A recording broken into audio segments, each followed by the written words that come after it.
Thursday, for January 2nd, 2024. Yeah. What a great way to start the evening off. Absolutely. Yeah. Okay. So, by a show of hands, how many of you have ever broken a bone? What? Say it again. Sure, not very many. Broken a bone. Never broken a bone? I only see like a couple of people. Okay. I have some behind you. I have some behind you. Okay. Alright, well, it hurts, right? Yes. For those of you that have done it, it hurts.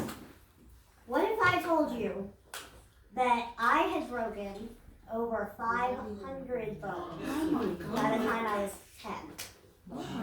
I had actually broken so many bones by that point that my parents and I just stopped counting. I'm here today to tell you a little bit of my story in the hopes that it helps you further your story in a way that's meaningful not only to you, but to those around you. I truly believe that everyone has something they can give society, a purpose. And it's just a matter of finding out what that something is and doing it. But that doing it part is key. So think about someone you look up to. Maybe it's a celebrity, maybe it's a family member, a teacher, somebody who's impacted you along the way. Why do you look up to them? You look up to them because they did something that you admire. Yes.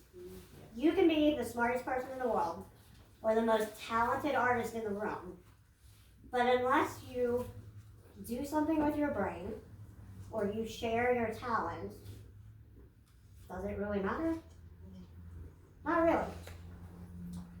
The one thing that drives me the most crazy in the entire world is watching someone who has the potential to do something really great with their life and then watching them not do it because they're lazy.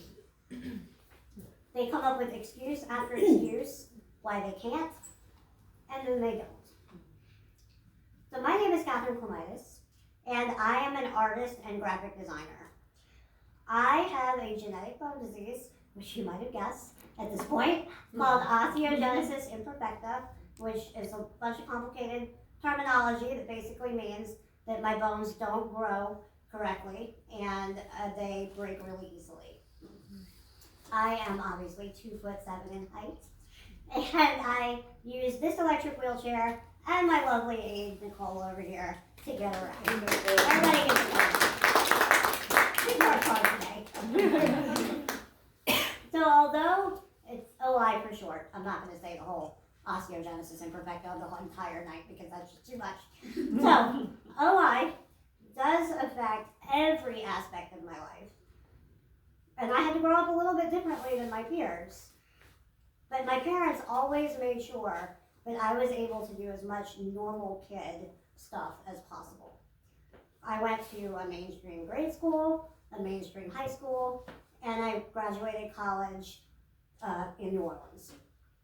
I did as many regular kid activities as I could, and that's what has helped me.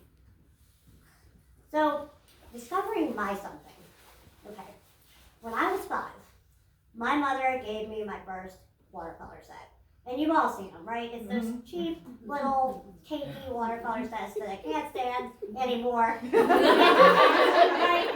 Right? But she gave it to me because she was literally just trying to find something for me to do.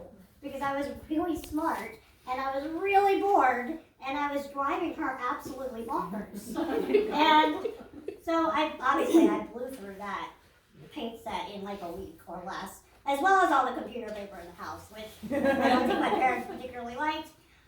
But it was clear at that point that I was hooked, and that I actually